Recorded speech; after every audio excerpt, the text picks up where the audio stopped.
تصليش ليه؟ معقولة مسلم ما يصلي؟ يا أخي ما تدخل العقل، والله لا سعادة ولا فلاح ولا توفيق ولا رزق ولا نجاح إلا بالصلاة. لو ما بتصليش صلي بجد. هو ليه في صلاة؟ بجد يعني الصلاة دي ضافت لي ايه؟ يعني فين الفايدة؟ هو ليه في صلاة؟ تصلي عشان تكلم ربنا. مش فاضي بذاكر يا مع اصحابي. ما تقوليش اصل عندي درس، اصل انا مشغول. يا جماعه احنا خلقنا علشان العباده. فماذا فعلت الصلاة فينا؟ الصلاة هي علاقتي بربنا، يعني ما فيش أكبر في علاقتي بربنا من الصلاة. إن أول ما يحاسب به العبد يوم القيامة صلاته. احنا مسلمين يا جدعان بجد، يعني ما فيش اي خير من غير صلاة والله. إذا أردت أن تعرف قدرك عند الله فلتنظر إلى قدر الصلاة في قلبك.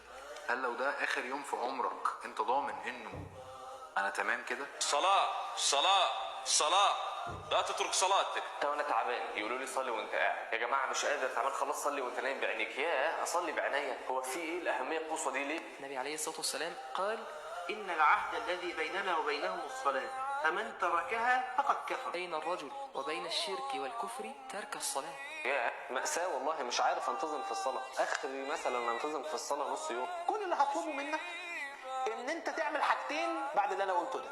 لو سمحت صلي حتى لو انت مش حاسس بحاجه، ولو في ذنب معين انت بتعمله توب منه، لان ممكن تكون بتتعاقب عليه ان ربنا سبحانه وتعالى كاره ان انت تقف قدامه. اللهم بلغت. اللهم